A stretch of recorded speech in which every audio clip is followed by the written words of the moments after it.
সামনে আমাদের যে সরকার আসবে, আমরা প্রস্তাব করব এই দেশের আলিম ওলামা, ডক্টর ইউনূস থাকবেন প্রেসিডেন্ট, আজহারি থাকবে, তারপর বড় বড় যারা ইসলামিক রাজনীতিক তারা থাকবে, যারা বাংলাদেশকে ভালোবেসে রাজনীতি করেছেন তাদেরও অভিজ্ঞ লোকেরা থাকবে, আউলিয়ারা থাকবে,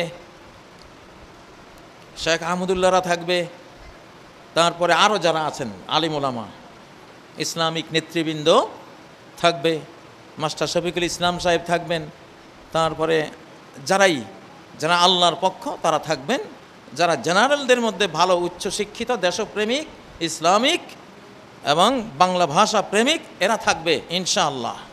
সামনে আরও ভালো আসবে, সামনে আরও ভালো আসবে।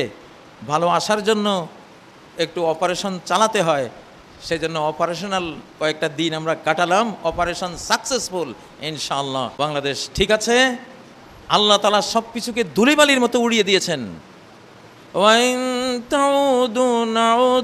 যদি আবার ষড়যন্ত্র নিয়ে আসো, আমিও আবার পানিশমেন্ট নিয়ে আসবো।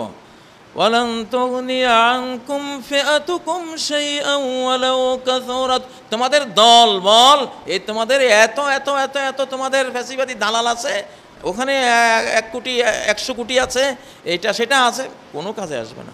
যত দল ভারী করো, আমার সামনে এসে কিছুই করতে পারবে না।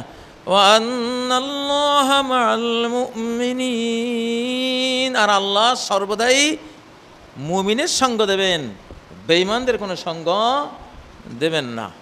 আমি আশা করি ইনশাআল্লাহ ক্লিয়ার বার্তা আপনারা পেয়েছেন। আমার এই খুতবার মুহূর্ত পর্যন্ত রাস্তা ক্লিয়ার ইনশাআল্লাহ। যারা ষড়যন্ত্র করেছে তারা নিঃশেষ হয়েছে, তারা ধ্বংস হয়েছে। আল্লাহ তাদের চক্রান্ত ষড়যন্ত্র ধুলিবালির মতো উড়িয়ে দিয়েছেন এবং সামনের জন্য ঘোষণা এসেছে, যদি তারপরেও গণ্ডগোল করো, তওবা না করো, তাহলে পেইনফুল পানিশমেন্ট, টর্মেন্ট, যন্ত্রণাদায়ক শাস্তির অপেক্ষায় থেকো, শুধু সাজাই ভোগ করতে হবে তোমাদেরকে। হে আল্লাহ, সমস্ত প্রশংসা তোমার, সমস্ত গুণগান তোমার। তুমি তোমার বান্দাদের বুঝিয়ে দাও যে বান্দারা, আমার হাতেই তোমাদের সকল কিছু, ক্ষমতা, রাজত্ব, কর্তৃত্ব আমি দেই, আনসিনভাবে, অদৃশ্যভাবে, গাইবীভাবে সেটা আমার হাতে রয়েছে। আমি অত ইজ্জুমান্তাসা, হে রব, যাকে চাও তুমি সম্মানিত করো, অত জিল্লুমান্তাসা, যাকে চাও তুমি অপমানিত করো। বেয়াদিকাল খাইর, সকল কল্যাণ তোমারই হাতে রয়েছে। আল্লাহু আকবার। অতএব হে রব, বাংলাদেশকে যেহেতু ভালোবেসেছো তুমি, মুমিনদের ভালোবেসেছো, ইনশাআল্লাহ একটা বিশ্ব বিজয়ী বাংলাদেশ দাও, একটা উপমহাদেশ বিজয়ী বাংলাদেশ দাও, একটা বাংলা এম্পায়ার দাও, বাংলা সাম্রাজ্য আমাদেরকে দাও। তোমার কাছে চাই, আমরা আর কারো কাছে চাই না। তোমার শক্তি বলে চাই, আমাদের কোনো শক্তি নেই। আয় আল্লাহ, বাংলাদেশের মুসলিমদেরকে ঐক্যবদ্ধ করে দাও এবং মুসলিম অমুসলিম সকল বাংলাদেশি নাগরিককে বাংলাদেশের ভালোবাসায় ঐক্যবদ্ধ রাখো আল্লাহ, এক রাখো। যার যার অঙ্গন থেকে সবাই যাতে বাংলাদেশকে ভালোবাসে সেই তৌফিক দাও আল্লাহ। আল্লাহ, যে মুসলিম উম্মাকে তুমি এনেছো উখরিজাত লিন্নাস, মানব জাতির জন্য বের করেছো, মানব জাতির কল্যাণের জন্য বের করেছো, মানব জাতির মুক্তির জন্য বের করেছো, মানব জাতির অর্থনৈতিক মুক্তির জন্য এদেরকে বের করেছো, এদের সামাজিক শান্তির জন্য বের করেছো, এদের মনোজাগতিক শান্তি দেওয়ার জন্য এই উম্মতকে বের করে এনেছো, এদের ঘরে ঘরে শান্তির বাতাস বইয়ে দেওয়ার জন্য বের করে এনেছো, এদের কবরে শান্তি, হাসরে শান্তি, দুনিয়া আখিরাতে এদেরকে শান্তি দেওয়ার জন্য তুমি বের করে এনেছো। পরস্পরে মারামারি করার জন্য বের করনি, একে অপরের সাথে হিংসা জিজ্ঞাসা করার জন্য বের করে আনোনি। আল্লাহ, বাংলাদেশের প্রতিটি মুসলিমকে আরেক মুসলিমের বন্ধু বানিয়ে দাও আল্লাহ, ভাই বানিয়ে দাও আল্লাহ। আল্লাহ, সাহাবায়ে কেরাম যেমনটি একে অপরের এমন ভাই ছিলেন, যেমন সহোদর ভাইয়েরাও কল্পনা করতে পারে না আল্লাহ। আল্লাহ, নিজেরা না খেয়ে নবীর মুহাজিরকে খাইয়েছেন, নিজের সম্পদ অর্ধেক অর্ধেক ভাগ করে মুহাজির ভাইদেরকে দিয়েছেন, এমনকি নিজের 2 স্ত্রীর 1 স্ত্রীকে তালাক দিয়ে মুহাজির ভাই যার স্ত্রী নেই তাকে দেওয়ার প্রস্তাব করেছিলেন। এই ধরনের ভ্রাতৃত্ব তুমি দাও। ইয়ার মুখের রণাঙ্গনে মুমূর্ষ সাহাবী পানি পানি করে চিৎকার করলে পরে পানি যখন তার মুখের পাশে, আরেক ভাই পানি বলে চিৎকার করলো, এই ভাইটি আর ওই পানি পান করলো না, ওই ভাইকে দাও। তার কাছে নেওয়া হলো, আরেক ভাই পানি বলে চিৎকার দিল, সে বলল আমার ভাই পানি চায়, আমি পানি, এই পানি আমি নিতে পারবো না, আমার মুখে এটা আমি আনতে পারবো না, সেই ক্ষমতা আমার নাই, আমার ভাইটাকে দাও। এমন ভ্রাতৃত্ব আল্লাহ দাও। সেই পানি পরে প্রথম জনের কাছে আনা হলো, দেখলো নাই, দুনিয়া ছেড়ে চলে গেছেন। দ্বিতীয় জনের কাছে গেল, নাই, সেও চলে গেছে। তৃতীয় জনের কাছে গেল, সেও নাই, চলে গেছে। সবাই বুঝি হাউজে কাউসারের পানি পান করার জন্য আল্লাহর কাছে চলে গেছে। আল্লাহ এমন ভ্রাতৃত্ব বাংলাদেশে দাও আল্লাহ।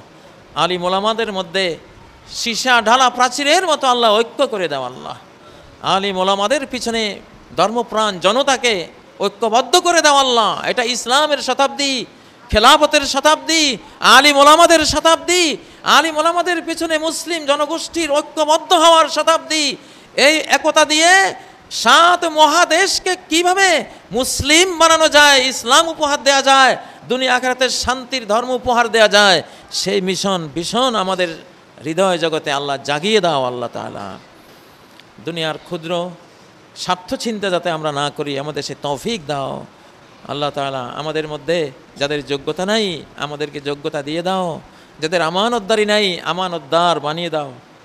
চুরির যে দুর্নাম বাংলাদেশে আছে, তুমি তো এমনও করতে পারো যে আমানতদারির এক বিশ্ব মডেল হয়ে যেতে পারে বাংলাদেশ। তুমি চক্ষের বলকে তো পরিবর্তন করে দিতে পারো আল্লাহ, সে পরিবর্তন করে দাও আল্লাহ। যাতে 1000 কোটি টাকার সম্পদ রাস্তায় পড়ে থাকলেও কোনো বাংলাদেশি দেখলে আমানত হিসাবে নিয়ে যাতে সেটা মালিককে পৌঁছাবার চেষ্টা করে, আত্মসাৎ যাতে না করে আল্লাহ, এমন একটি বাংলাদেশ আমাদেরকে দাও।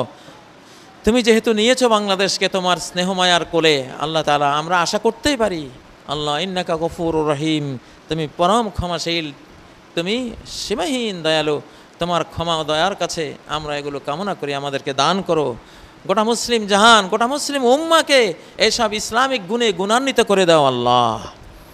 দিগ্বিজয়ের স্বপ্ন সাদ হৃদয়ে জাগিয়ে দাও আল্লাহ।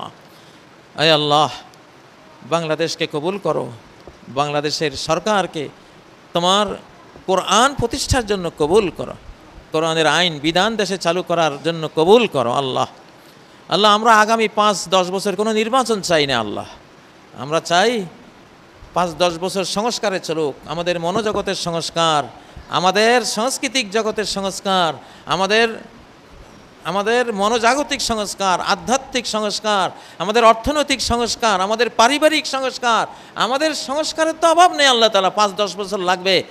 একটা শক্তিশালী আল্লাহ সরকার দাও, শক্তিশালী, দেশের বহু যোগ্য মানুষরা যাতে এখানে অংশ নেয় আল্লাহ তাআলা, এমন দাও আমাদেরকে আল্লাহ। আমাদের দোয়া তুমি কবুল করো, যা কিছু ভালো তা আমাদের জন্য তুমি করো আল্লাহ। اللهم انصر من نصر دين محمد صلى الله عليه وسلم واخذل من خذل دين محمد صلى الله عليه وسلم. اللهم أيد الإسلام والمسلمين، اللهم انصر الإيمان والمؤمنين، اللهم انصر الجهاد والمجاهدين، اللهم اخذل الشرك والمشركين والنفاق والمنافقين، اللهم وانصر واخذل من خذل دين محمد صلى الله عليه وسلم. رب ارحمهما كما ربياني صغيرا، رب ارحمهما كما ربياني صغيرا. أعوذ بالله من الشيطان الرجيم، بسم الله الرحمن الرحيم. إن الله يأمر بالعدل والإحسان وإيتاء ذي القربى وينهى عن الفحشاء والمنكر والبغي يعظكم لعلكم تذكرون. واذكروا الله يذكركم وادعوه يستجيب لكم ولذكر الله أكبر والله يعلم ما